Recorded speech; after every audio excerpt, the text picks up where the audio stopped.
right, well, good evening, everyone.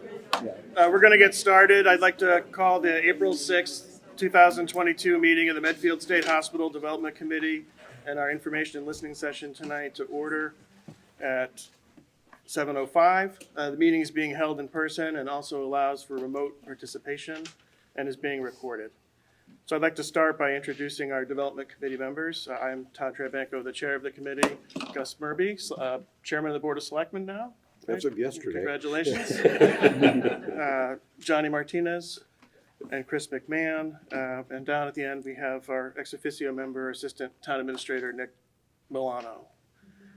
So we're going to start. I'd like to have Selectman Murby talk a little bit about our objectives tonight.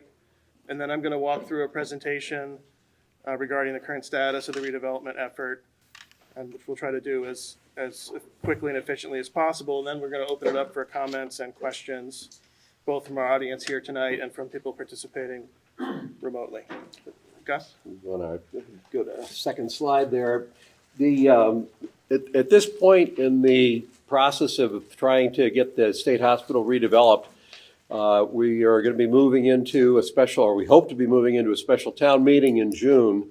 So in preparation for that, we recognize that it's pretty important to make sure that people in town are aware of what's going on so that you can make an informed decision about whether you're comfortable with what our plan is to move forward with the redevelopment of state hospital. So this is the first of information sessions that we have planned. I think in this one, because we don't yet have all the details from the developer in terms of at the end of the due diligence period, there'll be a more specific proposal from the developer. So I think one of our objectives for today in particular is to make sure all of you are comfortable, you understand how the process is going to work, you know what the major decision points are for the town, but in particular what the major decision points are for all of you as residents of the town to enable this process to move forward. So we want to bring you up to speed on where we are right now. We'd like to at least give some preview explanation of what the special town meeting is all about in terms of what you're going to be asked to review and ideally, we hope, approve when the time comes to do that. We'll have more about when that's scheduled later on in the presentation. And really at this early stage, this is intended to give you all a chance and the people that have tuned in remotely a chance to ask whatever questions you'd like of us to satisfy yourself at this point in time that you understand where we are, where we're headed. And if you have any lingering questions right now about what this is all shaping up to be, to the extent that we can answer it, we want to do that. I think that's what we hope to accomplish today. Yes. I hear the Zoom at home is not working. Thank you. Well, you can let them all know what it was I just said, because I probably couldn't repeat that again. But we'll at least we probably have. Do we have at least the picture that'll be recorded for somebody to see? Yes. All right, we're good. There is a backup, so we can do something about that. Very briefly, before I hand this back to Todd, I just wanted to comment about sort of big history that we've had here. As many of you know, we bought this property at the end of 2014. After several years of trying to be able to buy it and having the state not be willing to do it. So we kind of got lucky, I guess you could say, in that we had the opportunity to buy the property in 2014. At that time, I was on the expanded State Hospital Advisory Committee that was called the SHAC.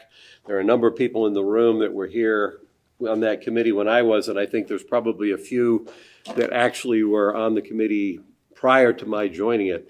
But I was on the committee at the time that the town decided to buy, that the committee recommended the town buy the property and that the town approved buying the property.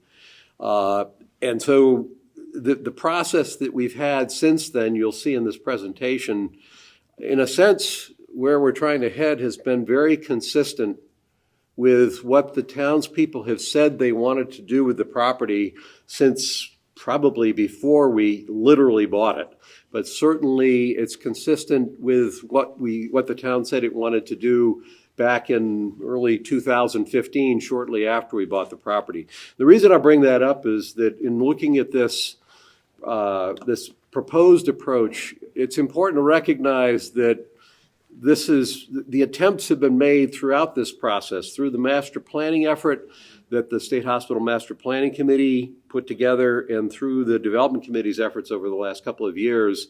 There's been a sustained effort to try to figure out what the town wants and to do our best to deliver it. It may not be good enough. Maybe you don't like it, but the key has been to take the aspirations of the town, and over the last several years, especially with the Development Committee, to bring that into line with, I guess I'd call it market reality, and basically try to put a viable proposal on the table that represents the best that we've been able to bring about, a proposal that actually is intended, we hope, to support what the overall aspirations and preferences of the town were. So you're going to see that.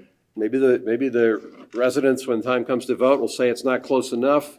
I think it's important to recognize this is probably about as close an option as we're going to be able to get. If we have to go in a different direction, we probably have to do some more basic rethinking about what's possible up there. So with that. Okay, thank you very much, Gus. So as I mentioned, I'm going to walk through this presentation as quickly and efficiently as we can so we can save time for questions. And the presentation is really geared towards kind of level setting the discussion. I see a lot of people here tonight who've been involved for many years and have come to a lot of meetings, but we know there are also people in town who maybe haven't been able to do that and are just wanting to learn more. So we're going to kind of take a couple steps back here at the beginning before bringing it forward. So, and I know I said I was going to try to be brief, and this slide starts in 2003, but the version 1 started in 1892, so we did cut some things out. So, as Gus alluded to, the town's efforts to acquire the hospital go back quite a ways. In 2003, that's when the hospital was shuttered by the Commonwealth of Massachusetts after initially being established in 1892. DCAM, Division of Capital Asset Management and Maintenance, the state agency that was in charge, then almost immediately retained a development consultant and started exploring plans for up to 600 housing units. And ultimately, they brought a plan forward that had 440 units and I believe it was 41,000 square feet of office space, which was not well received in town. And, after many years and some environmental cleanup that I know people in this room were very instrumental in achieving, the town did have an opportunity to purchase the property in 2013 and held a special town meeting in March of 2014 to vote the question whether the town should acquire it from the state or portions of the property from the state for $3.1 million. It's very interesting if you go back and watch that town meeting, and there's a YouTube link that's here. It was virtually a unanimous vote. There was initially a voice vote and then a show of hands, and at least what you could see watching it on YouTube, there was a single hand that was raised voting no.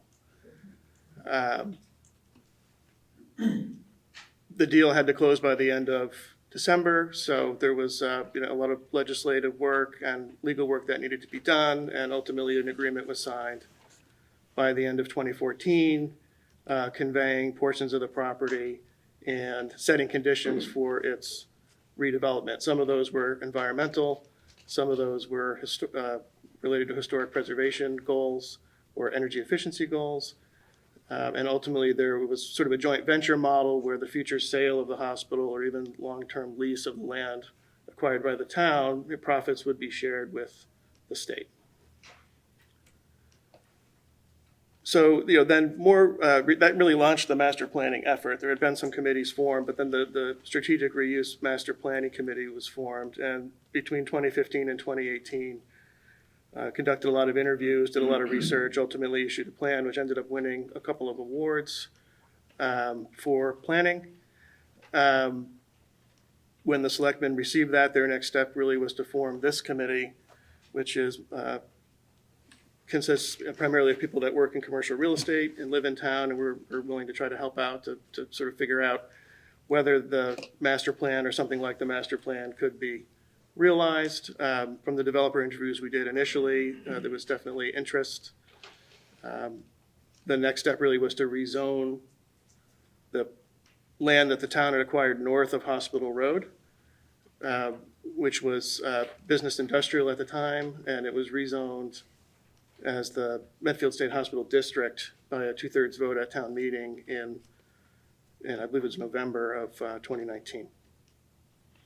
So we've then spent the last couple of years working out a process to issue a request for proposals to the development community. That process is guided by state law called 30B, which regulates the sale of municipal property. So we've had to very carefully follow all of those rules about advertising the opportunity and what's in the RFP and how the proposals are evaluated, et cetera. That ultimately culminated in, we received 2 proposals, one of which was submitted by Trinity Financial. The other was submitted by Pulte Homes and had actually 3 variations within that proposal. We evaluated all of those options. We interviewed the developers. Those were public meetings, and people were invited to submit questions and listen in on those interviews. And ultimately, as a committee, we recommended to the selectmen that Trinity be recognized as the most advantageous proposal if we use 30B language. The selectmen voted Trinity as the most advantageous in November of 2021, and then set about to execute a provisional development agreement with Trinity, which was just executed at the end of March by the Board of Selectmen. So that provisional development agreement kicks off a due diligence period where Trinity has standing, and they're actually going to be able to get into the buildings, which they hadn't been allowed to do previously. They'll be able to talk to some town officials, where earlier in the process we'd really restricted access because we didn't think it was productive to have any developer who was interested in this to be calling up the school committee or the police chief when we weren't sure that we would be able to get behind any of the proposals that were submitted. So that agreement also runs that due diligence period up through the end of June, which is the target timing for special town meetings. So now as a committee, in addition to conducting some public meetings like this, we have our own consultants. Trinity has their consultants. There's sort of a massive exchange of information between now and I would say mid-May, early June, to be evaluated and shared with the public as we go forward. This slide I just pulled from 2015. Interestingly enough, there were over 3,000 interviews conducted by the Master Plan Committee, and the big takeaways you see here: preserving beauty and openness, keeping the historic buildings and landscape, maintaining the green, reusing the chapel for an art center, and providing for recreational opportunities, and connecting with agriculture. Okay, so let's talk a little bit about specifically what property is proposed to be sold. This map relates to the town's acquisition of portions of the property in 2014. So you see there parcels A and B in red. That is what the town acquired. It's a total of 127 acres, roughly. 87 acres are north of Hospital Road, what you probably think of as the State Hospital campus.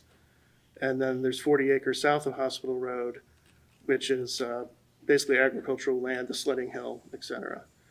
The other parcels you see in yellow are still owned by the state. That includes the overlook over the Charles River. That's owned by the state, not the town. The land where the State Hospital Cemetery is, for example, those parcels are still owned by the state. Okay, so this. Todd, if I could just interrupt you for a second. Yep. So the meeting, there's a mess up on the meeting link. We have half the people in this meeting and half in another meeting. They're all coming over now as we speak. So okay. I think maybe go back a couple slides and just start from there, just as people are jumping over to this meeting. So we're starting to see everybody populated to So- the correct place. Back to 1893. No, that's framing what is part of what we're talking about in terms of location. Okay. The good news is that other meeting wasn't so entertaining that they didn't want to leave, and they are coming over, so that's a good thing. Slowly but surely. Okay, so I'm gonna start here, if that's okay. And are we ready to go? Yeah, I'd say so now as we've lost half the people in the other room as they're making their way over, so good to go. Okay. So then just going back to this slide and what the town acquired in 2014, it's the parcels you see in red. Parcel A, the land north of Hospital Road, the core campus, the Arboretum area, the green, the North Field. And parcel B, the Sledding Hills or agricultural land across Hospital Road, which is approximately 40 acres. And then what you see there in yellow is still owned by the state, including the Charles River Gateway area, the overlook, as well as these other parcels, including the cemetery associated with the state hospital. So in terms of what was rezoned in 2019, this map shows the 87 acres north of Hospital Road. The subzones you see here, the North Field, the West Slope, the core campus, the water tower, the green, the arboretum, are not legally subdivided. They're just zoning concepts. And no changes were made south of Hospital Road. So when we moved forward with the RFP, which was issued in April of 2021, we made potentially all 87 acres north of Hospital Road available for purchase, with the exception of the areas you see marked here in red. The area on the west slope, sort of the upper left-hand corner, is the so-called laundry parcel. That's still owned by the state and is being environmentally remediated. And that's, if you've seen the chain link fencing up there now, that's what's happening there now. And eventually that will transfer to the town, but obviously we could not include it in the RFP if it was not ready to be sold and we don't own it. Over to the right, there's a water tower that's, I believe, about 6 acres. And the town retained that, probably for obvious reasons, to always have access to that. And then you see in the center area there are 2 buildings, the chapel and infirmary, which the town leased to the Cultural Alliance of Medfield, CAM, on a 99-year basis. So the town owns the buildings, but CAM has rights under their lease to develop those properties, and there's some associated parking and green areas around those 2 buildings that are also included in the CAM lease. So we asked developers in the RFP to tell us how they were going to work with CAM and the Arts Center, but we did not include the chapel and infirmary in the RFP as buildings that could be purchased by the developer. So the other thing we did in the RFP is we said that the town retained the right to sell all of what I just showed to you, or some of it, or none of it. And so we were open to sort of partial proposals or joint ventures. And, in the end, the proposals we received, generally were for the entire 87 acres that were made available by the RFP. However, the Board of Selectmen have since indicated, and this really relates to the execution of the provisional development agreement, that the town will not be selling the green, which only allows open space under the current zoning. The North Field, the portion of the North Field that is unimproved, which allows under the current zoning for open space, agriculture, et cetera. Or the Arboretum area, which is the cottages you see if you're entering the property from the Stonegate Drive entrance. And that zoning in 2019 allows for residential. I think the master plan had envisioned single-family or duplex housing there. The selectmen have decided to retain that going forward, and maybe it will be transferred in the future after the core campus is addressed and property is only going to be more valuable, or maybe it will be held if it's a decision for the selectmen in the future. So what you see here now in yellow is really what is in play with Trinity. So it's the land north of Hospital Road, and specifically the west slope and the core campus. The areas where you would associate with the brick buildings, and not any of the open space green areas, and not the Arboretum, which has the 5 cottages and the superintendent and assistant superintendent homes. So that's about 46 acres. I mentioned earlier the town acquired 127 acres in 2014, and what is proposed to be sold to Trinity is 46 acres. Trying to kind of show this here, if this is helpful, that's about 36% of what the town acquired. And if you see, the image on the left, those red parcels that the town acquired, you can recognize the shape of the parcel A. You see now what's proposed to be transferred to Trinity is a subset of that. None of the sort of green and open space areas, and none of the land, obviously, south of Hospital Road. This map is actually kind of hot off the press. Thank you, Sarah Raposa. This overlays the subzones onto an image of the property, and you can see, essentially where the buildings are. So this is the same information that we've been looking at on the prior slides, except, now it's superimposed and you're seeing, where the buildings are. So again, the west slope and the core campus, there's a small portion of the north field, which you see in purple, which has a building on it now, building 13, that's proposed to be transferred. But none of that unimproved area behind that existing building is included in what the town is proposing to sell to Trinity. Okay, so just to hit some highlights of Trinity's proposal. This slide says restore 26 of 28 buildings using historic tax credits. I think my math is a little off, and it's probably 25 of 27. The scholars in the room can correct me, but I think if I properly account for CAM's buildings, it's 25 of 27 and not 26 of 28. They are planning to use historic tax credits, both federal historic tax credits through the National Park Service and state historic credits through the Massachusetts Historical Commission.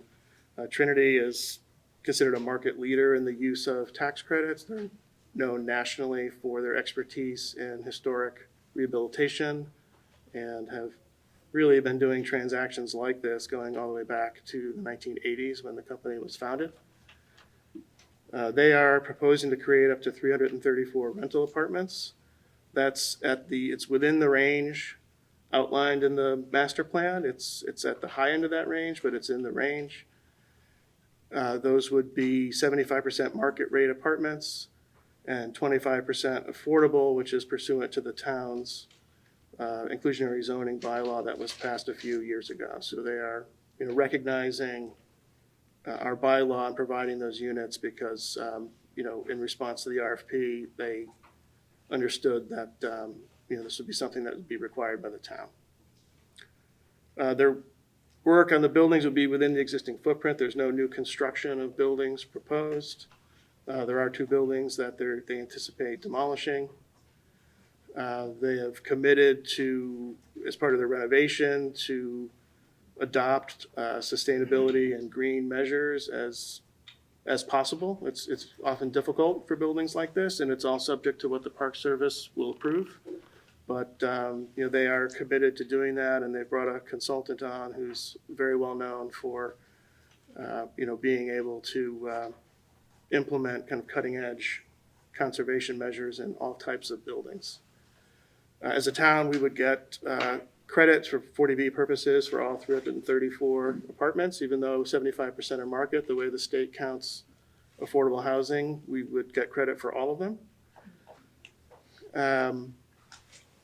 And then just in terms of kind of heading towards the economics, there's no contribution here by the town. So initially, I know there's some concerns about remediation costs, some demolition costs. Under this proposal, all the remediation costs are handled by Trinity as part of their project.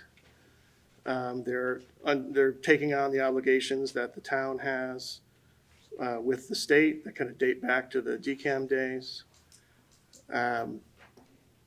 We also anticipated at one point perhaps the town would be expected to fund the infrastructure work that you would normally expect a municipality to fund on a project like this, but that is also proposed to be included in the project so that there is no anticipated town outlay, there's no tax increase, there's no cash contribution that the town or the people of the town have to make in moving forward with this proposal. This is a summary of the financial aspects. So they are proposing a $2 million purchase price. That is subject to due diligence. They get into these buildings, it's possible they could adjust it. We've also told them we're not selling them the Arboretum. I think if they can do their 334 units within the core campus, that's not economically detrimental to them. They are contributing $500,000 for town costs associated with the construction management, kind of monitoring of the project. The town may hire a construction manager, lawyers, et cetera. And in the short run, they are contributing $25,000 as reimbursement of the costs of basically this entire process that we've undertaken over the past few years.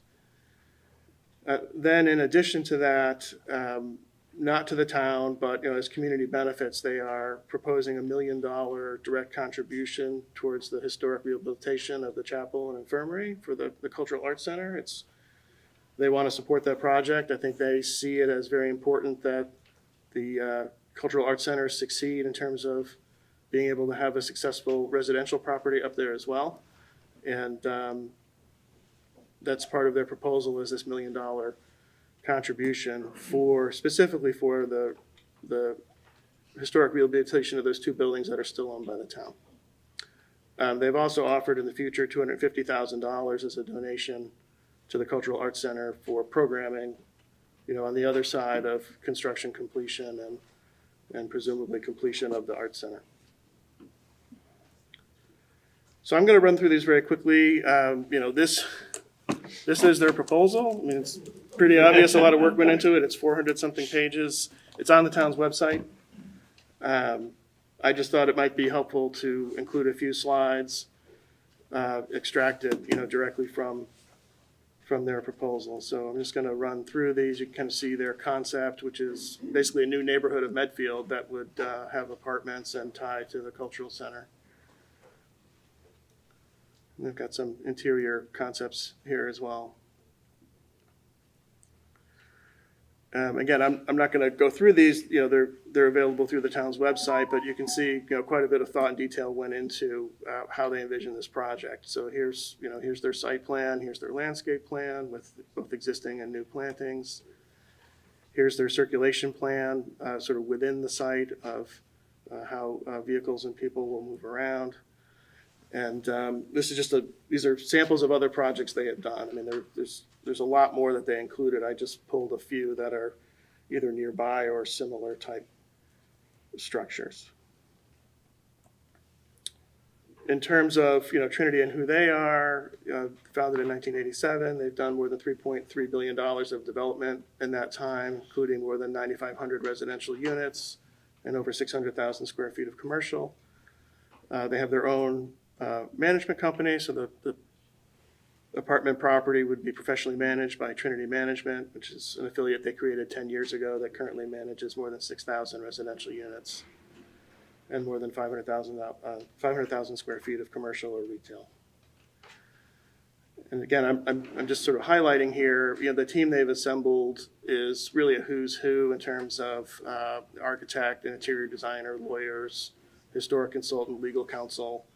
It's really a pretty impressive team, and they've worked with them on other projects. So it's it's clear that this is a group that has worked together before and has done other projects like this. This is just the last 12 years, the design awards won by their architect, for example. Okay, so just now to highlight a couple of reasons why the committee viewed Trinity as an attractive proposal for the town. First, it puts the hospital property on the town's tax rolls for the first time ever. Trinity's estimate, which is still being reviewed, is net $716,000 a year after covering, kind of impact costs of the project, education costs, police fire response, things of that nature. The town has spent about $4.5 million over the 8 years or so. That's $3.1 million of that is the purchase price, and the rest is operating. So, if you start to do the math, you see there's a pretty good payback here. We think just informally modeling it, with the split with the state, it's probably $1.5 million of the $2 million payment would come to the town. So if that's the case, it's going to take 4 years, I would say, if the $716,000 figure is correct, 4 years to recover everything the town spent, which of course includes all the other property that Trinity, we spent $3.1 million for 127 acres, and we're selling about a third of that. So it also, obviously, sort of some cost avoidance for the town. Trinity is handling all the environmental remediation. They're addressing the physical condition of all the buildings, restored to National Park Service historic standards at no cost to the town, and removes the town's liability for anything up there, someone getting hurt or, collapse of the buildings, anything like that. It gives us housing that's consistent with the housing production plan of the town. It puts the town over the 40B threshold for the foreseeable future, meaning, and the town has worked hard. I think in 2014, we had 4% affordable housing towards the 10% that the state requires. We're now much closer to the 10%, and this proposal would put us over that, and I think with a big enough margin where 40B would not be an issue in Medfield for a long time. And the proposal also leaves the open space open and under control and ownership of the town. Just a couple of other quick points. Their proposal is consistent with the town's plans and CAM's plans up at the property for the Cultural Arts Center. They would be helping to make that project a reality. And just overall, their proposal is generally consistent with the master plan. We tried in the context of the RFP to point to the master plan, and it wasn't a requirement that proposals comply with it, but we wanted developers to understand all the work that the town had done on the master plan. And this proposal really stood out for trying to address what the town said it wanted in the master plan. For example, the historic preservation, the campus setting, opportunities for recreation, things of that nature. It's also fewer housing units. The Pulte proposal that addressed the entire property there were two variations. One was calling for over 600 units of housing, and the other was calling for over 700. So this is 334, and as I mentioned, it's within the range of what the town had kind of developed as part of the master plan concept. Okay, so as far as town meeting goes, I mentioned there's a due diligence period. So Trinity is updating, their initial assessments of fiscal impact. They're doing a traffic study. They're going to do their own water, sewer, and stormwater studies. They have a permitting consultant. They're working through sort of timing of the permits and sequencing of those permits, including state, MEPA approvals and things like that. They're doing kind of the classic real estate due diligence, title research, getting into the buildings, doing some environmental testing. And they're also talking to agencies that regulate housing in the state and basically anyone with jurisdiction or that may be participating in their funding. And so as a committee, we're overseeing all of that. And Nick, I didn't bring the due diligence matrix, but on the website, there's a two-page kind of matrix will show you what we're doing as far as the conversations that are happening and the work product that is being reviewed as we get into the second half of April and May on this project. And then as a town, in addition to reviewing those reports, we are meeting with boards and committees. Their feedback. We're going to host public meetings like this one, try to answer people's questions. And the town is also drafting the proposed land disposition agreement, which would replace the provisional agreement and really be the contract for the sale of the land, and that would be prepared prior to town meeting so that there are no surprises after town meeting if the vote is yes. I did mention on here a gun range issue. Trinity flagged in their proposal concerns about the noise from the gun range that's on the state property off of Route 27. They have an acoustic consultant.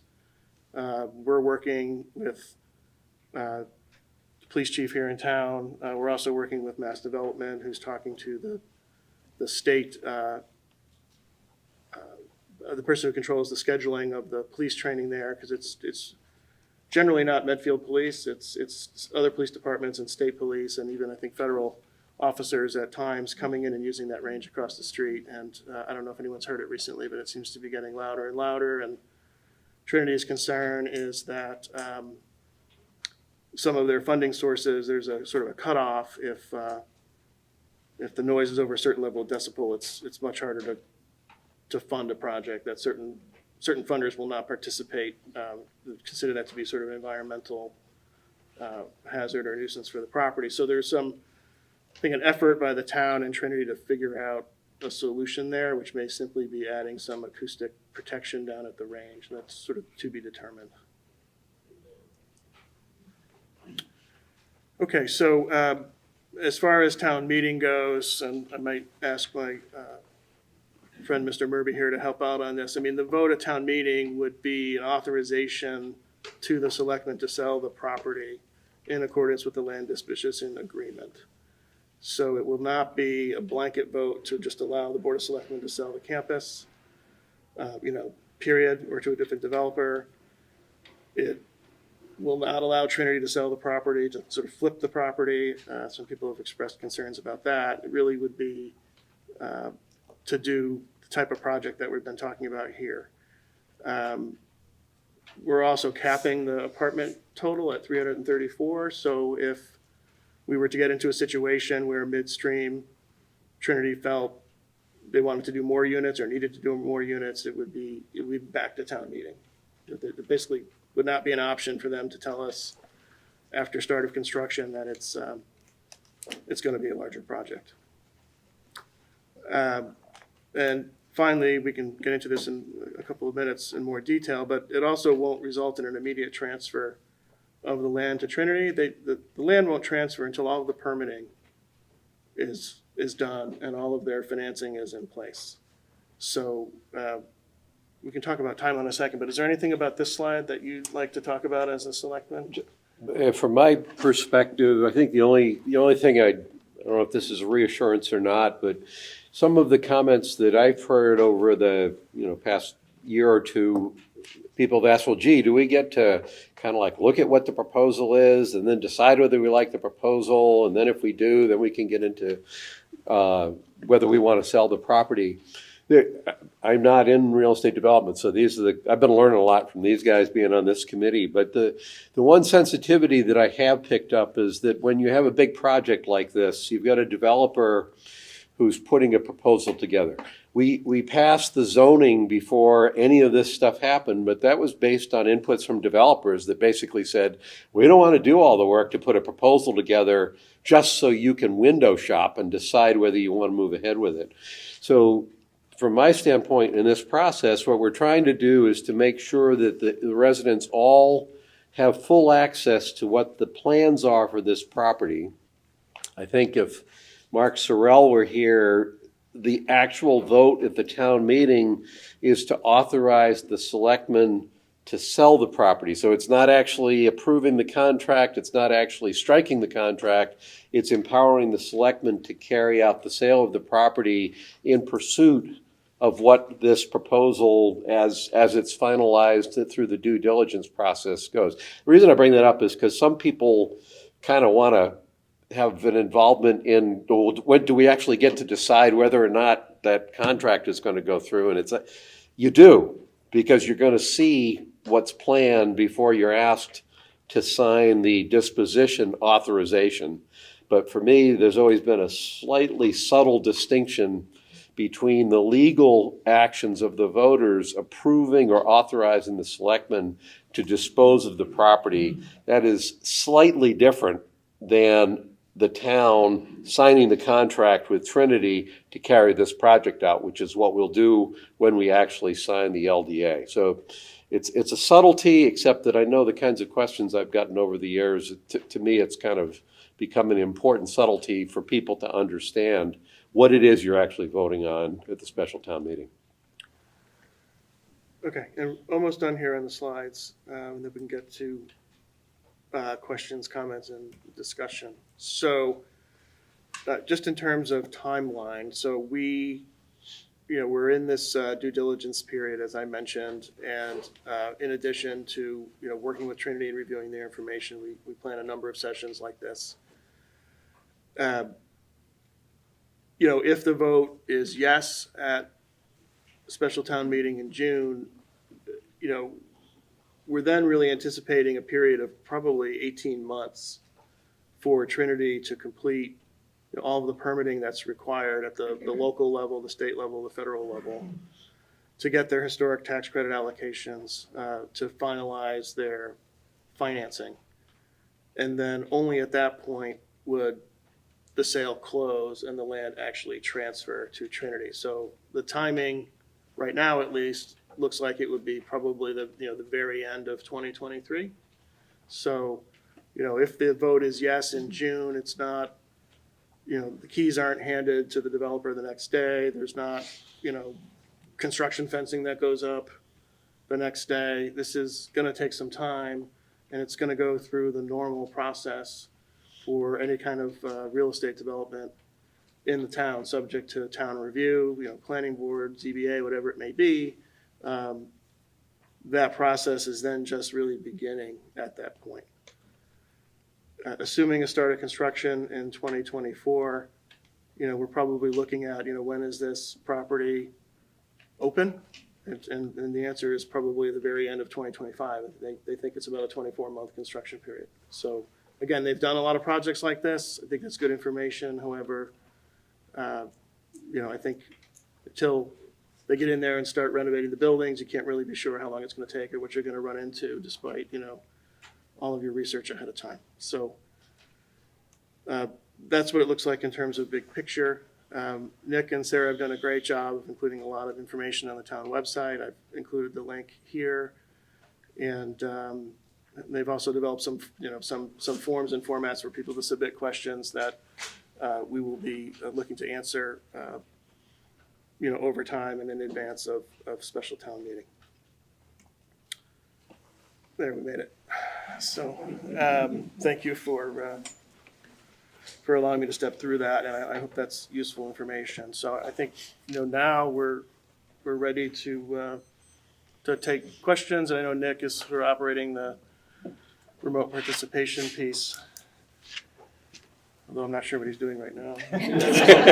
Behind me. Oh, okay, the podium. So you want people up to the podium with name and Yes. identify So yourselves? purpose for this is so folks at home can hear us. So closer to our friendly owl is best. And then if folks in the Q&A or if folks on Zoom would like to speak, you can raise your hand or put your name and address into the Q&A, and we'll give you that opportunity.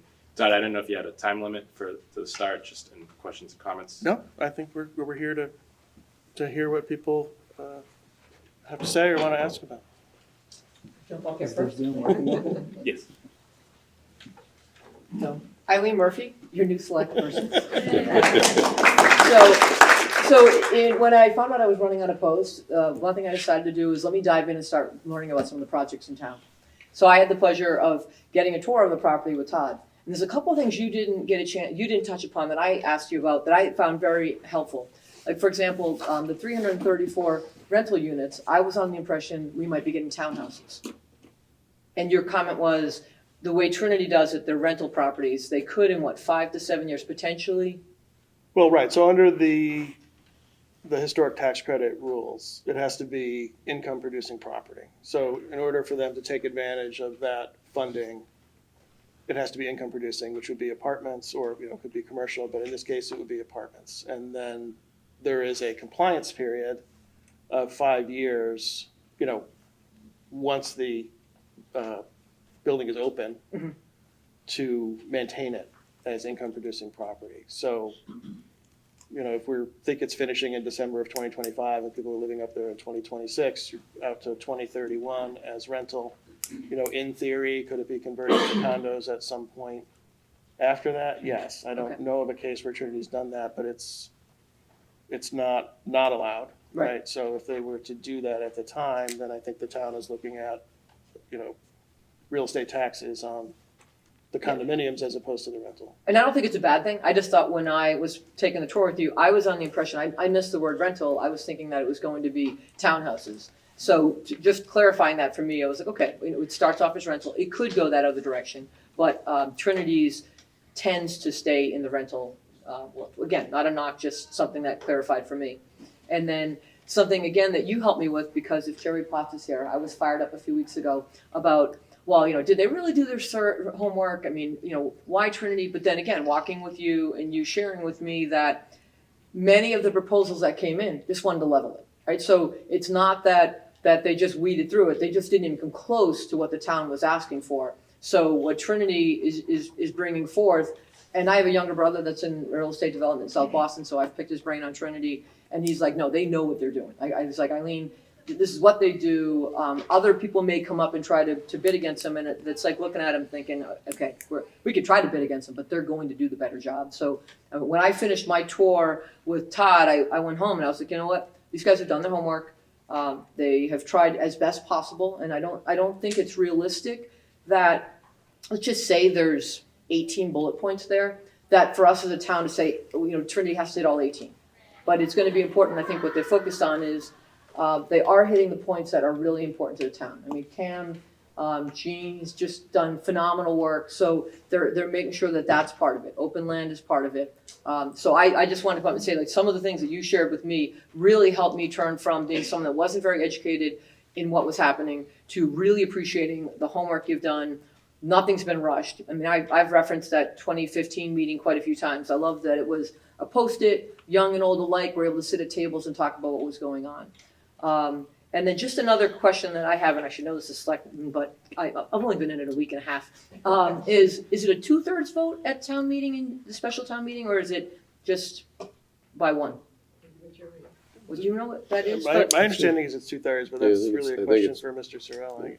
Because I wasn't sure, because this is Renard. So we got two selectmen that aren't sure. We can go for three, Pete, 2/3 or? I guess it is 2/3 as well. But I don't know. Yeah, so we're pretty sure it's 2/3. Okay. I wasn't sure if we were appropriate. Pete's making me feel a lot better that I don't know the answer to that question. You got an excuse, but I think it's 2/3. And then the 40B units, do you know when those would, if we followed that timeline right there, when would those 334 count towards our safe harbor? The moment we sign with them, or the first time a shovel goes in the ground? I think it's permitting. Is it permanent? Okay. Other than that, someone else can step up. Thank you. Thank you. I think I may have cut the line, so I apologize. I'm Dave Pucci from Charles Hill Road.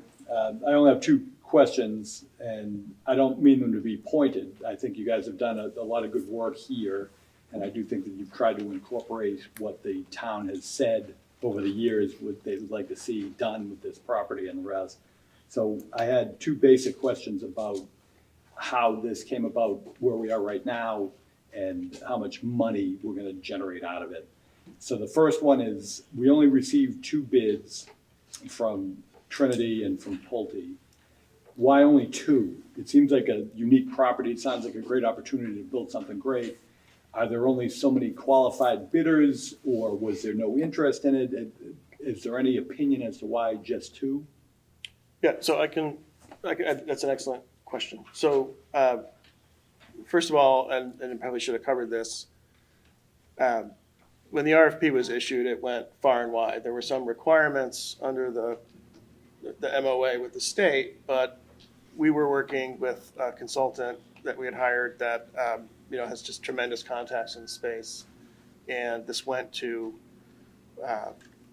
maybe we'll quantify this as we get, because we have all the records, but it went to a lot of developers directly, as well as being published in the Central Register. And then it went to a lot of architect and design firms that are kind of in this space.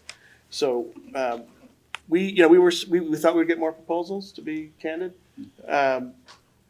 We had a site walkthrough in May, during the RFP, after the RFP was issued, but before bids were due. And I believe there were, somewhere between 18 and 20 developers represented there. Okay. So we were expecting more. And so when we followed up with people who did not, firms that did not bid, it was a combination of reasons. So some of the reasons were it's a very big, complex project. We've decided it's too big for us. Yeah. We had developers say, well, we thought there was going to be more of a low-income housing component. We were going to use low-income housing tax credits, not historic tax credits. Sure.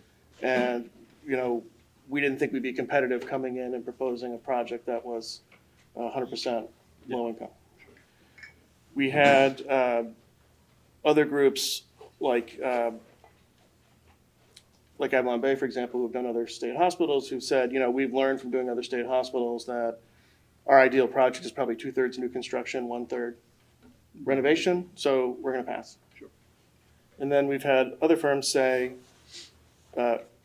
reading through this, we were pretty confident we would lose to Trinity. So, we didn't want to spend the time and effort and money Sure. if we didn't feel like we had a competitive advantage. Sure. Yeah. I was just trying to wonder if we were just only two people and. No, nobody it's else an in the excellent- world. We also had the RFI Right. piece where we did interview a lot more there was a lot of interest, and then timing and, Sure. all that stuff comes in. Other developers also have a pipeline that they're spread thin on Yeah. Okay. right now, so. Sure. And then the second one is more picayune. I don't know in the reading I've done from the plans and the reports that you guys have, how you determine what a fair price is. If a developer comes to my house and wants to bulldoze my house and build a McMansion, I know what my house is worth, so he's gonna have to pay me market value or what's fair to me. The $2 million plus or minus, there's other things that they're gonna contribute to the town. How do you determine that $2 million is enough for them to pay? Are they getting a cheap deal on that, or is that they're paying too much, or is $2 million enough for Trinity to pay money to the town? Yeah, well, I think that's, part of the question for town meeting. We see part of it as, well, what did the town pay for the property? What did we get versus what we're selling? I think one of the reasons for keeping the Arboretum out is that's sort of considered to be the crown jewel, and that portion of the property will only become more valuable when the core campus buildings are addressed. Yep. One of the comments we received when the proposals came in was, it's kind of disappointing that there's not more senior housing being proposed by anybody here. So I think, potentially there's an opportunity, in that Arboretum space to try to address that, in the future by the town. So we're not selling all of it. So I think, part of it is we're trying to address, or we think as a committee, it doesn't make sense to move forward with a proposal to say, just do the Arboretum, right? Yeah. The issue is these buildings, the condition of the buildings, the environmental Sure. condition of the buildings, and addressing those. So, we have somebody willing to come in and do that. Yeah. And basically pay all the costs. And we are receiving a purchase price. Would we like it to be higher? Sure. Sure. But, and Yeah, can we get it higher? Maybe, Trinity, if you're listening. But, it's It's what it is. part of the basket of things that we're getting. Yeah. And I think some people value the money more highly than they might value, say, open space or some of the other things that we're getting. And it kind of gets you into that. Sure. How do you decide, Yeah. What's fair. what's fair, right? Could I add something to that too? Just a couple of data points. Back in 2014, when we bought the property, this was not a detailed estimate there. It was just at the level that the level of knowledge we had at the time. The proposition that was put forward to the residents at the time was, we're going to buy it for $3.1 million. There's this renovation and things, and what we're hoping is that we'll find a developer who would be willing to do it for free. Right. So the starting point, and I don't want to oversell the validity of that estimate, because it was a real back of the envelope estimate, but the expectation there was we might not get any money for it. It's just because if you want to get this stuff renovated and you have to do all the infrastructure, there's not a whole lot of money left for a developer for what this is supposed to be. So that's one data point going back to 2014. One of the things I liked about this process is that we did get a Pulte proposal. If anybody's wondering what the just sheer, hard-nosed, mercenary economic value that can be extracted out of that property is, take a look at the Pulte proposal. And what was good about that is it was, and I'm going to say this, but I'm not saying it about Pulte, it was like the deal with the devil. How serious are you about what you said you wanted? How about if we offered you this much money? Would you just let us have it to mow everything down and put up what we want to put? And I think that's a valuable reference point. Yeah, to compare. So you probably know the high water mark. And then speaking personally about this proposal, I think, Todd, you kind of touched on it. Do not underestimate the significance of a developer who's willing to pick up the infrastructure costs and pick up the remediation costs or the renovation costs to restore all those buildings. That, if you really want to know where the economic value to the town is, given what we said we wanted, it's actually not showing up in the check that they write when they buy the property. It's the commitment they've made in the proposal to do those things as part of this project. Great. Thanks. Okay. Thank you. Todd, we do have one person who's raised their hand if you want to take some remote. Sure. All right, this is Jason. Jason, you should be able to speak now if you want to unmute. Can you hear me okay? Yes. Hello? Oh, there we go. I just got introduced to the property last fall. I didn't know the public was allowed access. The north field and the trails, basically the dog park back there, currently under this proposal, will the public still have access to that? Yeah, the town would still own the north field. That would not be transferred to the developer. Under the sort of the maps you showed in the beginning, though, it didn't look like the public would really have access to that with the development, sort of going on in between the road and the field.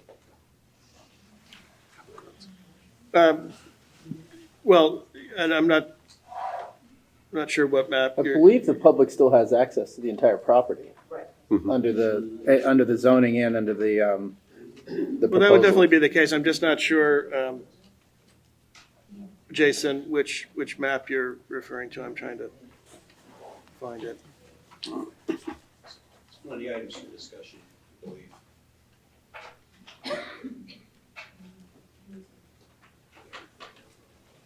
And I should know, I didn't really mention this, but, if you go and you look at the Trinity proposal, I guess I did mention they were proposing to acquire all of it. So, when we're talking about this and we're looking at these maps, this is, Trinity is interested in moving forward even without the Arboretum, the Northfield, and the Green.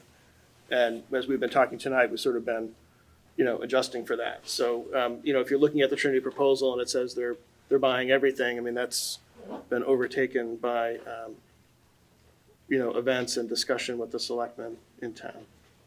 And Todd, I don't know if this is related to the question, but the other thing is in the provision of the RFP, any developer had to provide plans for how to maintain continued public access to all of the property surrounding what's being developed. So if you were thinking that because they're developing this property, suddenly it becomes private property and it's it landlocks anything, part of the provisions of the RFP required that the developer provide public access to everything. Well, that's true. And also, some of that will, really shift towards the town with the town retaining, these parcels, right? So we had said in the RFP to the developers, give us your public access plan. I think now that, in this proposal, they're requiring the core campus and the west slope, that's still an important concept, but it's less important now that the town is going to be keeping these other portions of the site. Does that answer your question, Jason? Do we still have Jason? He's back in the regular. Okay. Thank you, Jason. Yes, sir.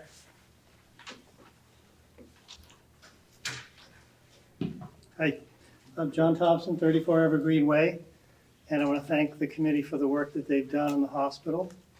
And further to Gus's comment about plowing a site like this under, as sort of the unofficial historian for Medfield State Hospital, and having been around it since 1999, spent time with patients, psychiatrists, and nurses out here, and also studied the history of this property. It's something, and it's a national treasure. It's not just a treasure to the town of Medfield. It's a treasure to the United States of America. When we did the X-Men movie in 2017, the producers told me that they went over the entire world to find a hospital to film that movie in. And they said, this is the last one that still stands, that hasn't been partially demolished or is safe enough to film a movie. And that got me quite interested. How many people know that this building, Ward S1, was designed, and the architects for that building was Shepley, Rutan, and Coolidge. What did Shepley, Rutan, and Coolidge, who were they the architects for? Well, Children's Hospital, South Station, the Stanford University landscape in California. This place had some very famous and important architects and engineers. The electrical system for Medfield State Hospital was designed by two guys named Stone, Mr. Stone, and Mr. Webster. The sanitary sewer was designed by two men named Mr. Metcalf and Mr. Eddy. They personally worked on this site. And so it has an incredible history. And it's interesting that the project will take 3 years to build out. This was built in 2.5 years by Italian masons working 12 hours a day, 6 days a week, starting in 1893. So even in 1893, they finished it in under 3 years. It's pretty amazing. And so my experience here as chairman of Buildings and Grounds has gotten me close to these buildings and learned about what we have here as a treasure, and it's definitely worth keeping. And the redevelopment plan, I think I've studied it. It's a good plan for redevelopment. My comment about the North Field, this was the root vegetable field. There were 400 acres behind Dover Sherborne High School where they grew the root vegetables. The wheat and rye were grown on field A1 and A2. And this field is one of the finest fields in the entire town, probably the best open space field in the entire town. So it's definitely worth keeping as open space. The original building committee in 1892, in locating this campus, looked at 126 farms in greater Boston. They decided that this was the best one to build a new psychiatric facility. So as far as the details of the development that's been proposed here, aside from protection of the North Field as open space, the green which you have is protected. So I want to say something about the Arboretum and the buildings. There are 4 employee cottages. Then there's a brick building out front, which was the steward's cottage. And then the Moses Bishop House, which is the old farmhouse that was built in the 1700s. Probably is beyond saving. He was the judge that the state bought this Morrow farm from in order to build the state hospital. The 6 cottages, 3 of them were built in 1906 and 3 were built in 1912. The steward's cottage was built around 1914. There's one other house in the Arboretum called the superintendent's cottage, which is the white gambrel style house. All of these cottages were designed by Robert Kendall, who also designed the nurses' dorm and West Hall. Same architect designed those houses. The cottages were used, initially the cottages were built to house one ward attendant and his family on the first floor and 6 nurses on the second floor. That's why they were built. They were used as halfway houses in the 80s. They're in pretty bad condition, and they probably are beyond repair. They were also remodeled inside. But the Steward's Cottage, which the town formerly used as a MEMA center, is in very good condition inside. It's a beautiful house. And also the Lindbergh House, which was the superintendent's house, was built in 1906, is also a beautiful house. And I would recommend that the Lindbergh House and the Steward's Cottage somehow fit into some future development plan for the Arboretum area. Whatever else is built around and in between, maybe could, complement that style of architecture from the early 20th century. The green is formerly where the Clark Building was, if some people remember the Clark Building sat on the green. And really, aside from that, I think that the proposal is a good one, and compliment the Development Committee for putting it together. Thank you. And I just want to clarify, so the decision to not sell the Arboretum is not a decision to, to demolish the buildings later or anything like that. It's just purely a decision to not include that and to focus sort of first things first on the core campus. But thank you for all, that's just great information.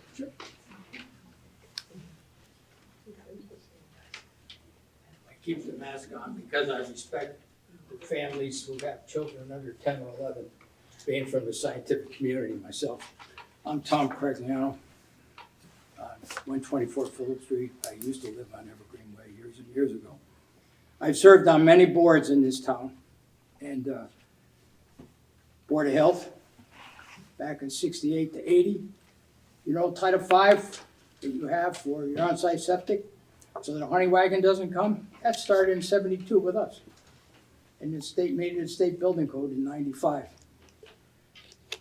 At the same time, we put in a regulation for any well that was in town. If you're to use it for watering your lawns, you should have drinking water quality. The state is yet to do the same.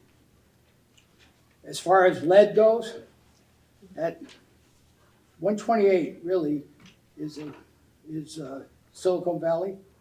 I can explain that too if you have questions.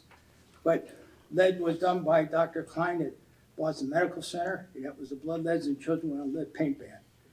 I'm sure there's plenty of lead residue at the arsenal or at the firing range, so that could easily be checked, as well as this translocation from the lead in the soil to the leaves, so people are there could be endangered.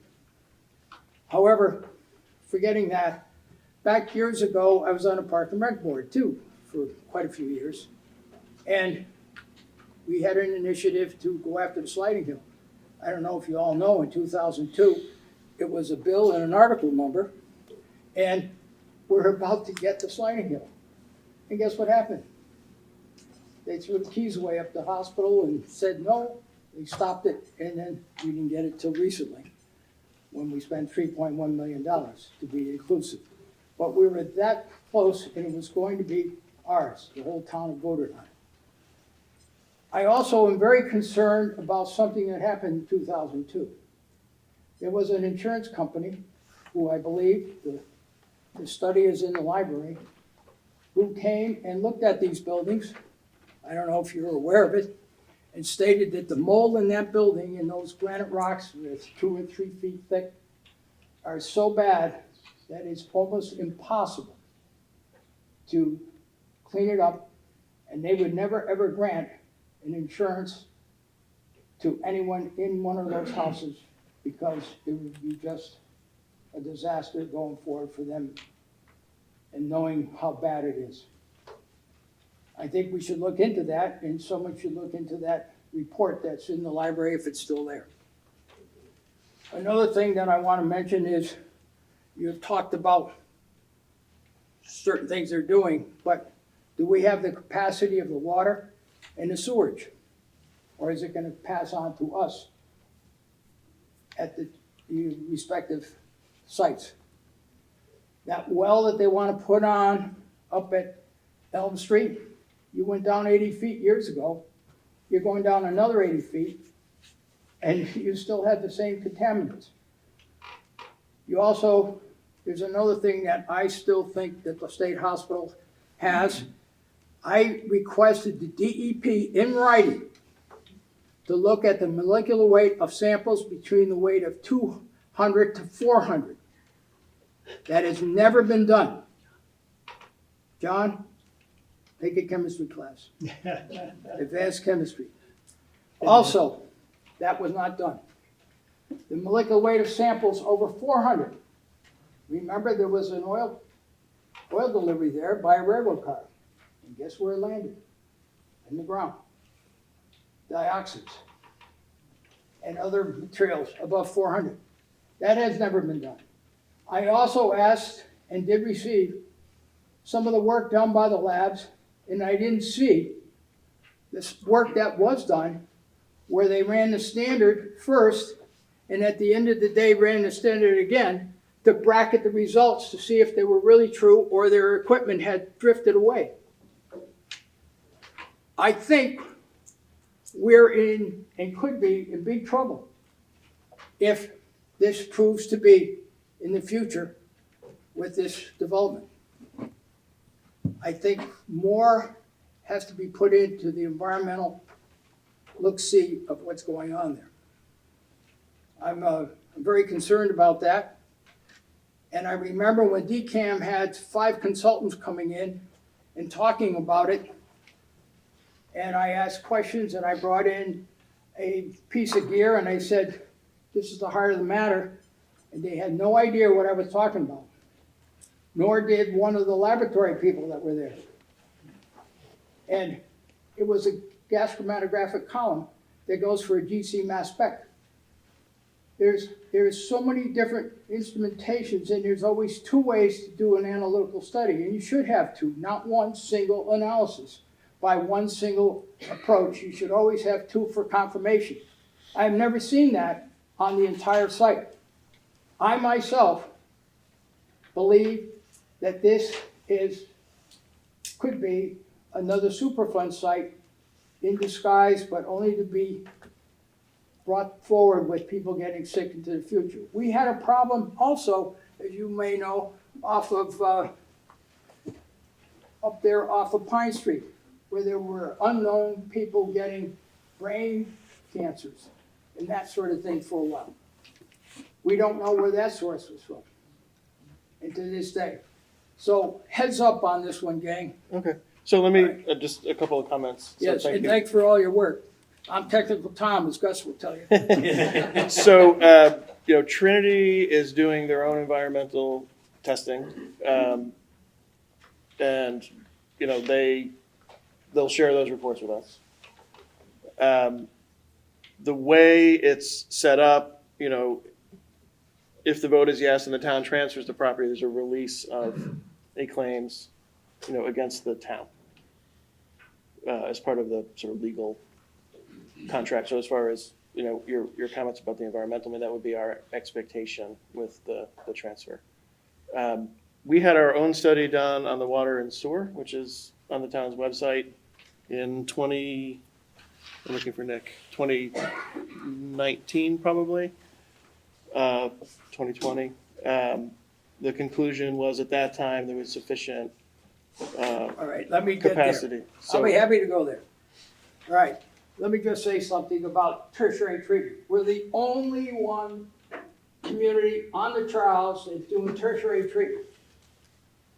Tertiary treatment, when the water comes out and goes into the Charles, you should be able to drink it.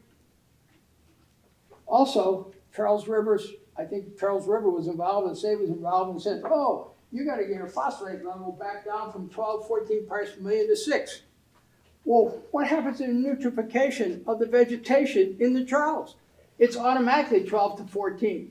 Why were we holier than the churches of old or synagogues of old? Why were we so blessed that we had to do this and get it down to 6? Because the non-point runoff down below. Also, our treatment plant is supposed to have a mixed bed of filtration to give us the third area, and we're not doing it. excuse me for being so technical about this, but this is what's happening here. And we should know how to handle this. It's very simple and straightforward. The swim pond used to be the sick pond years and years ago off of Green Street there, Hinkley Pond. That's where the first well was in town. Matter of fact, in '66, the water in this town was so clean coming out of the wells that you couldn't even get a pH. The pH meter would be going all over the place. And then if you put 2 electrodes in, the specific ohm resistance was 400,000. There isn't bottled water today that is clean as the water we had in '66. What happened? What happened? I don't know. But at the same time, we were told that we had to get down to 6 parts per million on the phosphate. There's something wrong. We're the fall guys for this. We got to stand up, and science speaks volumes. Volumes and volumes and volumes, and it's true as could be. I don't be here to be giving a chemistry lesson, but I'd love to, in some ways. Okay, thank I you. can talk about everything from the red tide, the steroid analysis for athletes. I can get going on many We're applications trying to here. stick with. But anyway, I'm going to stick with the Thank you. hospital. Yeah, thank you. Anyway, and the toughest research in the world is what? Not going in outer space, but the human body. So we got to be careful, gang. And by the way, my company did the DNA, we did the PCR, we did the Hubble telescope, we did the Palomar telescope, we did all sorts of different projects. We saw the eyes in the duck in 1960 from 40,000 feet going 400 miles an hour. And we also saw the lunchboxes the Russians putting in the silos in Cuba. I mean, So to be clear, to be clear, any questions related to the hospital, come talk to us. All other problems, talk to Tom. That's right. There you Go to go. the next one. Thanks, Tom. Thank you, Tom. Thank you. Jeff Hyman, 1 Metacomet Street. I do appreciate listening to fellow colleagues. Having worked in the biotech sector for 35 years and done testing and understand equipment, I will say though, the single greatest contributor to water pollution is residential homes that use stuff on their lawn. Okay? That's where the problem is. So if we're gonna look at a problem, you gotta look at the whole problem. But first of all, thank you for your service on this. Usually I come to meetings and I'm mostly angry, but today everything is like really good. I'm hearing all the things that I think I like to hear about. It sounds good. You know what? If there's contamination, I know that there's been tests, we've looked at it, it's there anyway. Let's find a way to move forward, figure it out, and make this happen. So just a couple of questions. So as this, say, moves forward and things really don't go in the ground until 2024, you know, is there any plan to keep the building stabilized till then? Again, it's every time we meet, it's like another 18 months, another 24 months. And is that a concern? You know, Trinity says, I'm in, but 2 years goes by and the buildings are not as good as when they just checked it, say, tomorrow. So is there a plan and money to fund keeping that stabilized, the buildings? Even though they're going to fix and renovate, right? Water, intrusion, things like that. So it's a good question to ask. I think the first part of the answer to that is, has there been a plan to stabilize them? And John Thompson here has taken the lead on doing that. So the town has been spending money we're obviously not remediating the buildings, but we're trying to spend money as prudently as possible to preserve the buildings in their current state.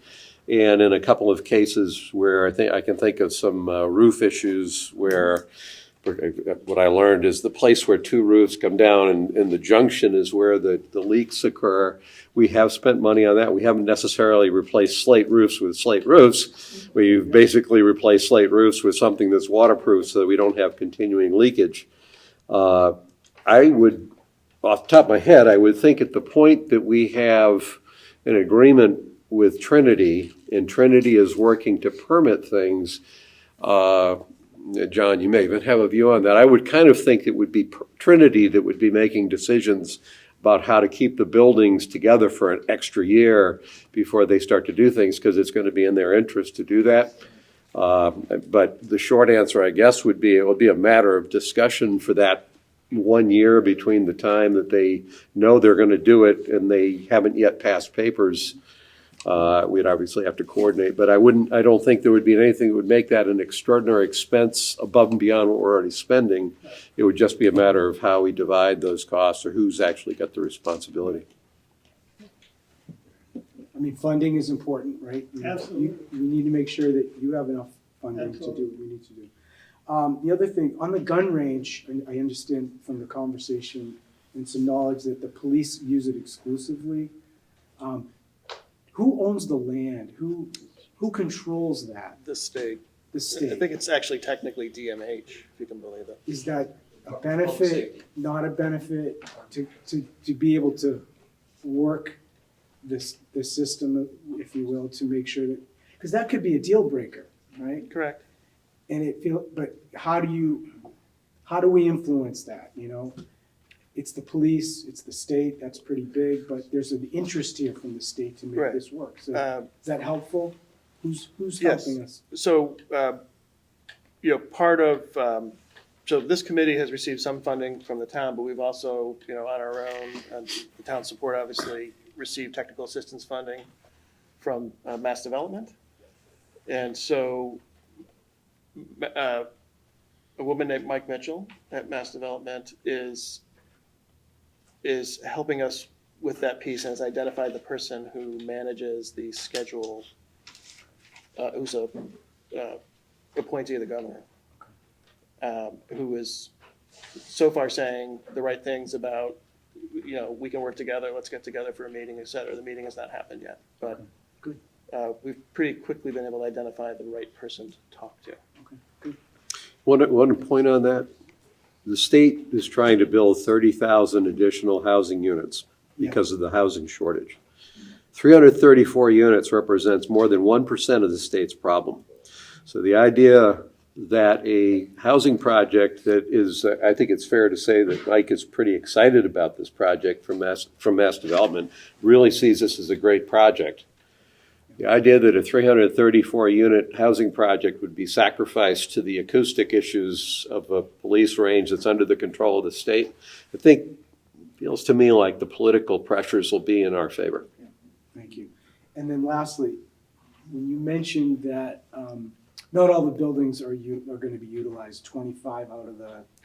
There's two that Trinity thinks or expects to demolish. So if they're demolished and you say no new construction, it just gets demolished and it becomes just open space, or they're not interested in in building something in its place that maybe looks like the other buildings? I'm just curious. So far, no, and I think,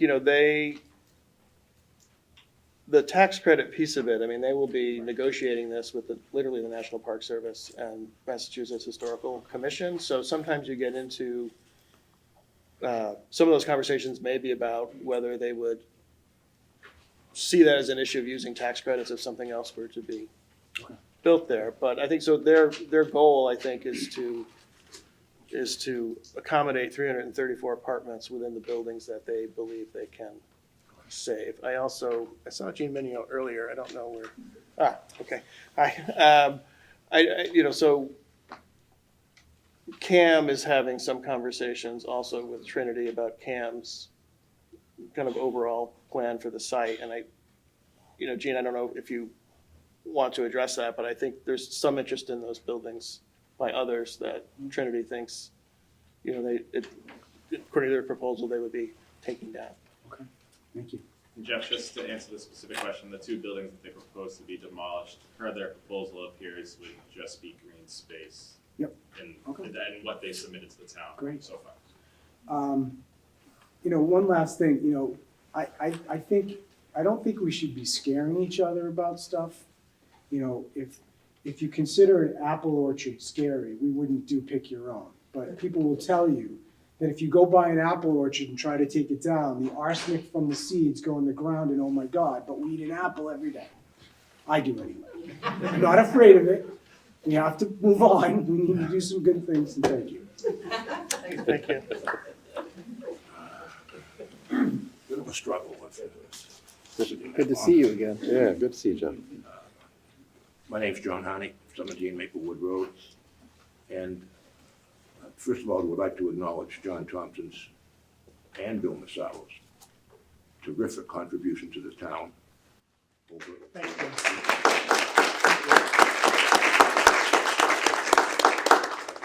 I've urged both of them to send the consultants' bill to. It's more than they're paying for. Are you working on commission, John? Yeah. First of all, there are so many points raised in your presentation, Todd, that I would distinguish or even deny, but time is now of the essence. And I wonder why this rush to a town meeting in June that doesn't even take us through the 90 days that a due diligence is doable. Secondly, we have an obligation to generations to come to do the right thing up there at the hospital. It's been years. Some of us, I was on 5 different hospital committees, okay?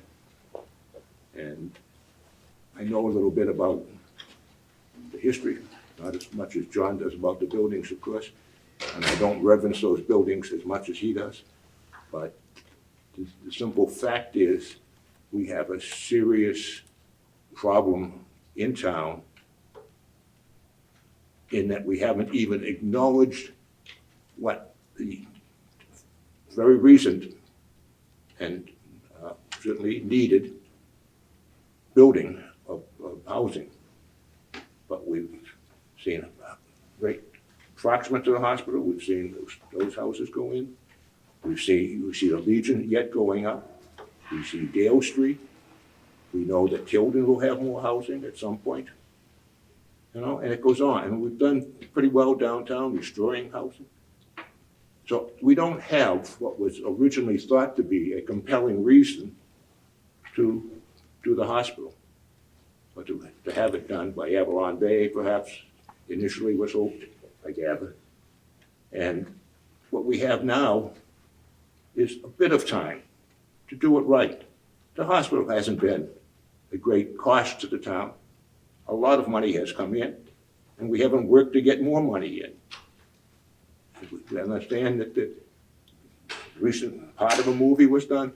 We don't know what kind of money came in on that, but I hope something did. But we do know the town meetings have authorized and has been spent, and the town has spent over $1 million to get the hospital question right. And never have we had a vote on the master plan, not, as I remember, in the committee meetings. I may have missed one in the, 3 years we were meeting. We never had any vote that said that we're going to follow this. Quite the contrary. The master plan was always said, well, this is not the plan, but we wanted to look at different things. We had catalyst committees go out and look at, could we do North Hill or something comparable to that up there? And no serious major study was done in any alternative. We ran through 3 different consultants, and what do we come up with? The same thing that 20 developers, more than 20, sat around the table before we ever had a committee and said, your only answer is dense housing. Forget the commercial up here. It's dense housing. Well, we're getting dense housing, 334 units. And I don't see them being characterized as what they really will be if Medfield housing patterns are followed. People aren't moving in my age group, certainly. They're moving in Divine Lake. But other than that,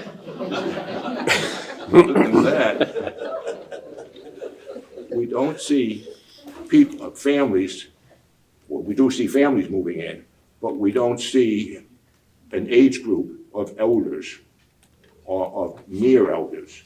You know, it's 55 and over, we're counting as seniors now. I'll tell you what senior is when you're 85 and older. So the promise that we should be making to future generations is that we did the very best we could. And what I see now is a rush to a decision on, you don't have most advantageous when you only have one. I've written a lot of contracts in my business life. Never like to be the only one. Only one choice that I had sitting in front of me. If I had a project that we wanted done, you didn't want one respondent to it. And that's what we have here. You know, the 44 million that Pulte was gonna put up, you know, we go from that down to, who knows, 500,000 or 650 once we split with the state. And the amount of, who's negotiating this? I don't even know who's negotiating for the town. I know you people are well, Gus, you took yourself out of being in the real estate business, but you other three gentlemen are all in the business. And very successfully so, I gather. But how is that helping Medfield? Where is the good deal for Medfield? And I don't see it on what we're looking at here. One side thing, if we have so much water up there, we don't have to worry about it, why do we have water bans like that? Why was the Water and Sewer Board looking to tie in to the major water supplier in the area? No, and 1.5 million gallons a day doesn't go as far as it did when we were a small community. All in all, I'd ask you to take more time, not have that June meeting, and let's see what happens when we look at it far more closely. Thank you. Thank you.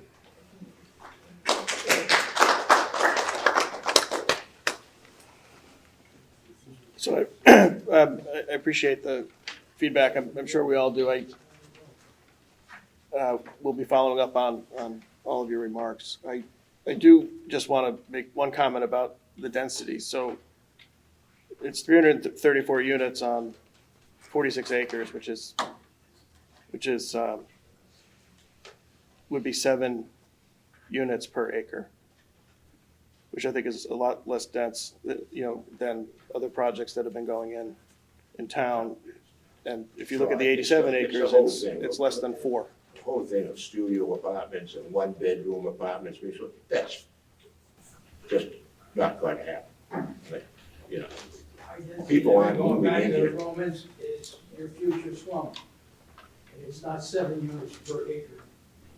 Well, this would be Moving in 4. Where as they're I- living physically, not the other 86 that is around them. It's their neighbors. We do have somebody remotely would like to. Okay, if wanna thank go you. remote, and then Sure, let's mix it up a little bit. Yeah. Teresa James. Teresa, you should be able to unmute yourself now. Hi, everyone. Teresa James, 67 Harding Street, and echo all the comments that I'm so impressed with the development committee and carrying through a process to continue momentum forward here. Just one really quick question. I was glad and surprised to hear about the Board of Selectmen's desire to withhold the Greens, Arboretum, and Northfield from the proposal as originally intended, and that Trinity was willing to continue working with us, knowing that those would not be there. But has there been any ask of them or to have any sort of first right refusal if the town would ever put those up at a future date? They did ask, and that is not in the provisional agreement that was executed by the selectmen. I think there are challenges around that given the 30B process and what's required of being able to grant any kind of right of first refusal or ability to match or anything like that. Okay, thanks for the clarification. That was it for me. Okay, thank you, Teresa. Thanks, Teresa. Bill Massaro, There you 36 go. Evergreen Way. Again, I'll echo what everybody said about the presentation tonight and everything else. I know you guys have done a lot of work. I tried to make your job, believe it or not, I tried to make your job easier in many ways with the suggestions that I made and everything else. And one of the goals that I had when I responded to the RFP drafts and everything else was to get a bid that you wouldn't have any surprises when our friends at Trinity or whatever did their due diligence to come back and say, you didn't tell us about this, you didn't tell us about that, and whatever we offered you, you owe us money. And so that was where I was coming from. I'm not going to beat up the past. I mean, I tend to look towards, how do we go forward? Where do we get to where we need to get to and everything else? I've made it clear that I'm not happy with the price. I don't think that I think we've undervalued the property. I think we started out with a self-fulfilling prophecy that we would be lucky to get anything for it, and I don't think that was appropriate or the way to go into negotiations. But I made several suggestions that I would hope that 30B won't prevent you from discussing as you go forward in your discussions with Trinity. Things like, what if they find a building that's in such bad shape that it has to come down?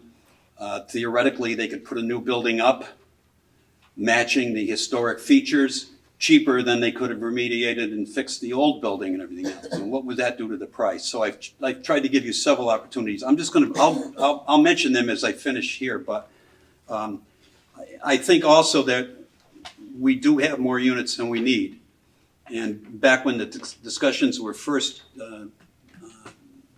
gone into about the purchase of the property and everything else, we were looking at a 440 unit development from DCAM. And it had 13 new buildings. So not only was it using the old buildings, but it was constructing 13 new buildings down along the path that people are taking now to drive out to the overlook. There were 13 buildings on that green swath that's to the left as you drive out there, and they went in a J shape back around the buildings and came up to the water tower land. I was not in favor of that. I thought there were too many people, too many units, and I thought that the numbers of students were understated. I thought the student costs were wrong and everything else. I've subsequently raised those questions about going forward with Trinity as to make sure that we understand what the cost benefits are for the town.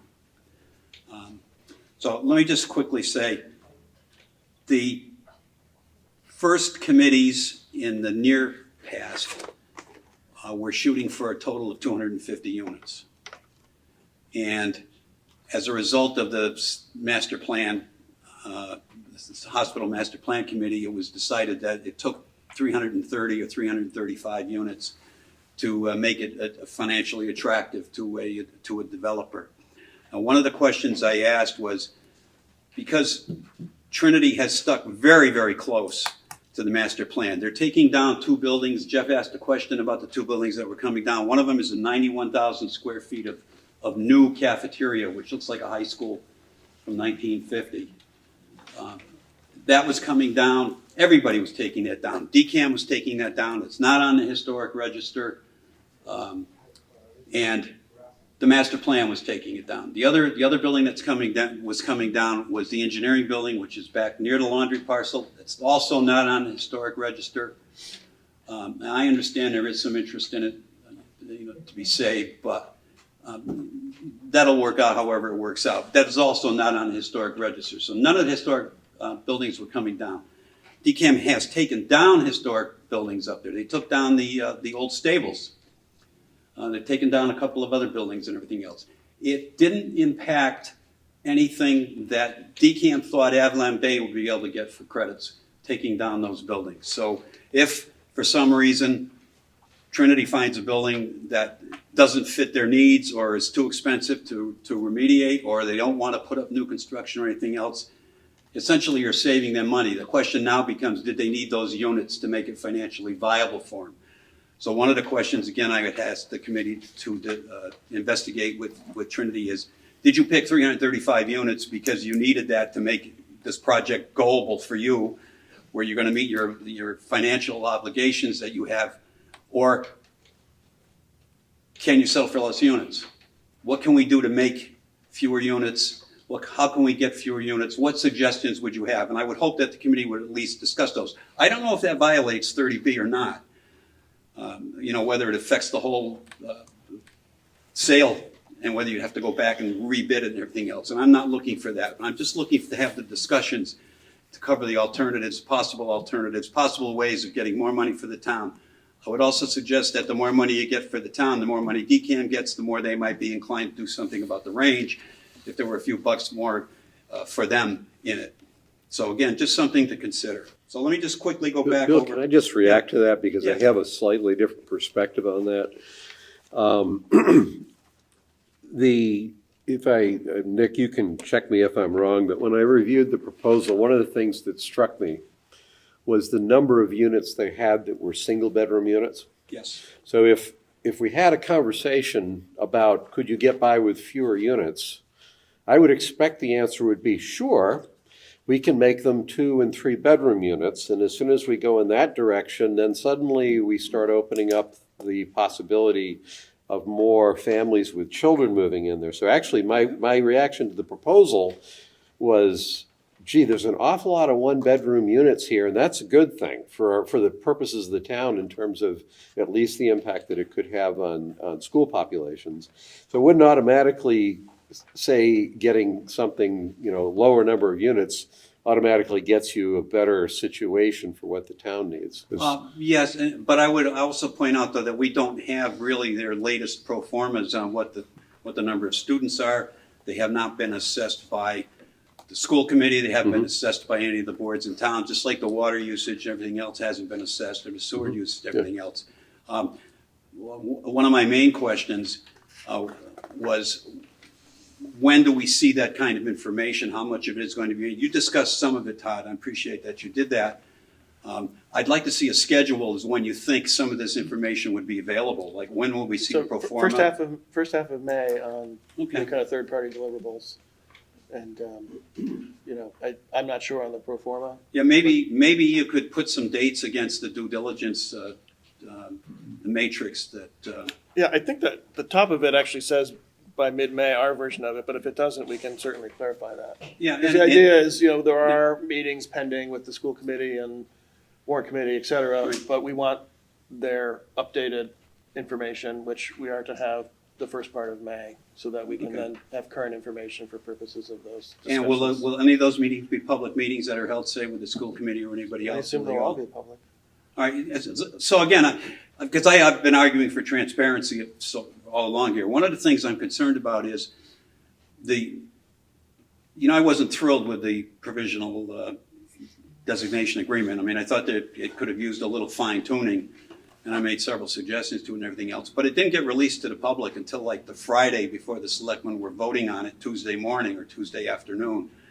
And I would hope that we would see the land disposition agreement with a little more time so that it could get reviewed. Comments could be at least accepted, as opposed to saying, well, we're voting on it. Your comments were great, but we've already decided we're going to vote on it. So I would ask that you at least give us some kind of an inclination of when you think that might be released, when the land disposition agreement might be released in advance of the special town meeting.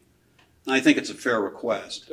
Just sort of the selectmen level, right? So Two reactions, Bill. One, I'm not given that we're not expecting to see some of the results of the due diligence till May, and we don't know how controversial or difficult those results will be.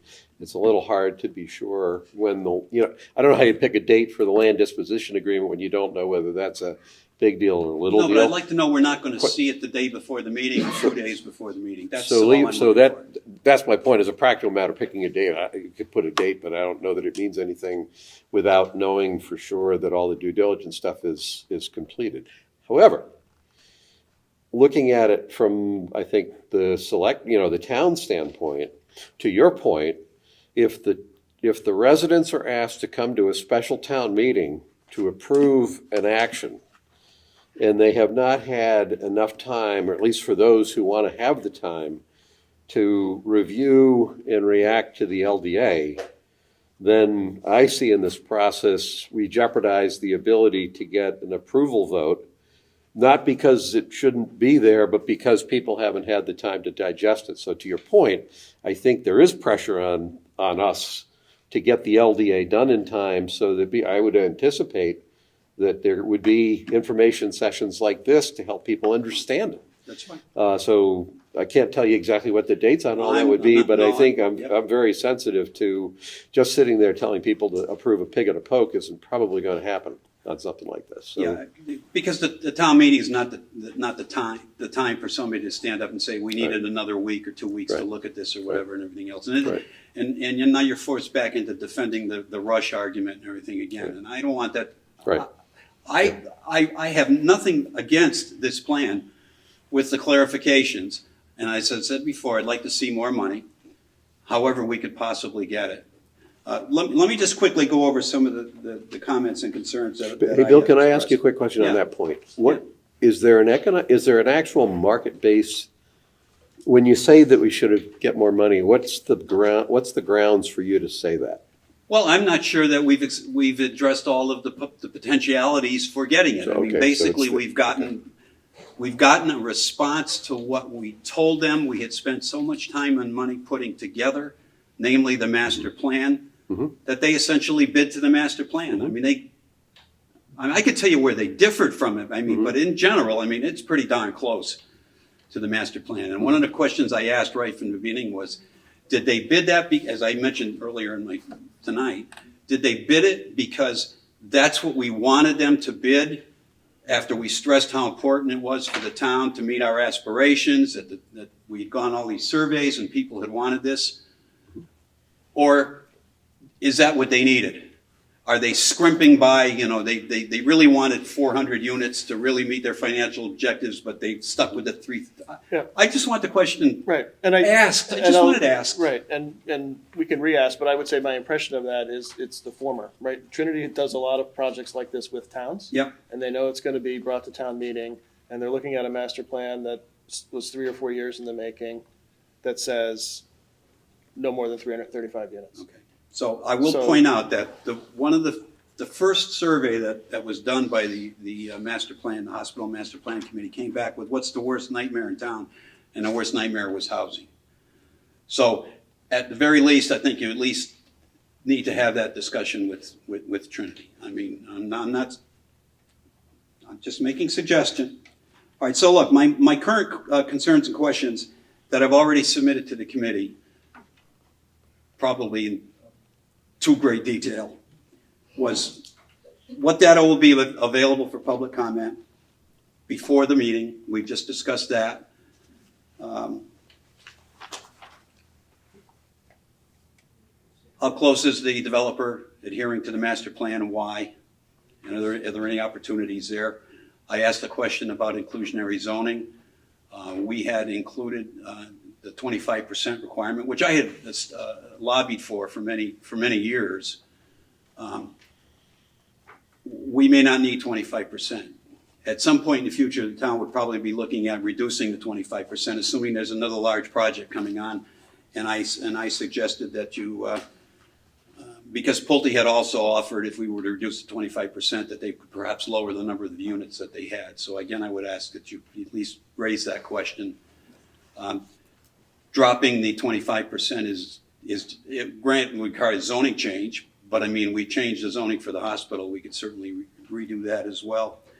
The issue on that one for me is a timing issue, because it's like, yeah, we went and put it in, and before we actually have a project that it applies to, we're talking about, gee, we don't need it, which I'm the one who asked Pulte that question. Yes. But the issue is we're moving ahead with the project. I guess we could have a theoretical discussion with Trinity that would say, yeah, if you guys can get your act together, then maybe, but. Yeah, I mean, right now it's a bylaw of the town, so I think the question is there, an appetite in the town to revisit those requirements? It's in their proposal because it's a current bylaw of the town. So I think, some people may not be fans of the master plan, but I think, what Trinity was trying to do was respond to what it felt the town as a whole was saying it wanted. I Right, understand. But including again, inclusionary zoning. it's an opportunity to ask a question and get a reasonable response back and see if there's a Agreed. benefit for the town. You'll be examining the cost impacts, you'll be examining their pro formas for benefits for the town or areas where you're concerned. We do the same thing here in terms of these issues. So Bill, one Yeah. last follow-up. As you're making that point, benefits to the town for you in that, if we have that conversation, the benefits to the town you're talking about is there anything you could do that would cause you to give us more money? As opposed to, is there anything you can do to lower the number of units? Because we actually really don't want 334 more units. In other words, is it a financial benefit to the town or is it a housing count? So the number of students, the number of traffic trips, the amount of water used, the amount of sewage, everything else are all related to the number of units. I mean, I think they're all reasonable questions to explore. I mean, Well, I mean, no one's disagreeing with that, just to be clear. I know. Like, again, and I'm not arguing here. I mean, most of what I've done is try to make suggestions to hopefully benefit the town and without not looking to hurt Trinity, not looking to hurt the town. I'm looking to try to get out of this with the best deal you can get that impacts the town the least and benefits the town the most. That's all I've ever been looking for. There was a question about public access. There's a page and a half of restrictions in the Trinity proposal that they would impose on public access. And one of the questions and one of the suggestions I made is that you should at least get a clear definition of who's going to be allowed where, what are the restrictions that are going to apply to those people. There's no public drinking. Does that affect, Jean's... she just got permission to have serve alcohol. Not before noon, it doesn't. Was it October? 20 Saturdays through October or whatever, and everything else. And I mean, granted, they won't own the property by then, but what about the future? So these things need to be worked out. So there are issues of there's no guitar playing, there's no whatever. I mean, that would. And Bill, again, your issue there has to do with during construction or permanent? Permanent. Okay. Permanent. I mean, the issues of there will be access issues during the 20 months or so that they said that they would like to close the whole property. You know that we had a discussion before the meeting started tonight that I worked hard to make sure that the overlook would still be available to the public during the work that's going on the laundry parcel right now. So you'll need to work those things out. Yeah, let me just add a comment. So we talked a little bit earlier about how, now the town is retaining these parcels. What I didn't mention, and I probably should have, is a lot of the infrastructure money is expecting to be from MassWorks, which Yes. requires public ways. So the expectation, and we'll look at Nick because he's sort of our expert, is that these will be public streets in Medfield. Yeah, but there are some issues too with for example, the loop is they're supposedly retaining the loop. The loop affects Jean's property. The streets that run alongside and in front and back of the chapel. No, understood. But I just. Yeah, could I comment on that one? Because I'm the one that brought that up when we were talking to Trinity. So the outer street, they wanted it to be public. It's going to be public, and so that's clear. The inner loop, I was the one who asked the question because the pictures that they had, of what it looked like, those were not standard roads. And so I raised the question with them, well, do you really want the town to own the stuff that's inside the quad? Because the pictures of what you're doing there make it look like they're not really standard roads. It's almost more like a village type thing. And I think they backed, so I prompted the question and they backed right off of that, I think in response to, no, we'll take care of the internal roads. When I asked the question from the standpoint of the town, it seemed to me the fewer roads that we, given that you can get around the site, the fewer roads we take on direct responsibility for, the better off the town is. And then aesthetically for them, the less prescribed the roads on the inside would be. maybe the better option. No, and if you look at the ambiance that they Yeah, proposed yeah. and everything else, I mean, I have no objection to that. Again, all I'm trying to do is let's make sure that we know that the public has access to where the public wants to go. One of the things that someone had mentioned when I discussed this before was that, well, you can always go up through the Arboretum and go up through the laundry parcel and down the back and get across the property that way and everything else. So one of the issues that I have with that is, just as Trinity has some concerns about the volume of traffic of non-residents for their development, going through their development, whatever happens in the Arboretum, presumably if you sell it to someone, they're going to have the same concerns about the rest of the public in the town going through the Arboretum to get to a property in the back. So the master plan has a nice access to trails and all these other, I think that should be updated somewhere during your negotiations with Trinity so that it's clear where people will be able to go. Bill, one comment I have about that is that the inner roads on the quad are north, south, east, and west street. I have turned away at least 5 appliance deliveries to trucks that come up in the campus to deliver refrigerators and stoves. Because those roads North are Street. they're in Google Maps. And they actually come up there and try to deliver to West Street. And this isn't West Street. Well, yes, it is. It's in my Google.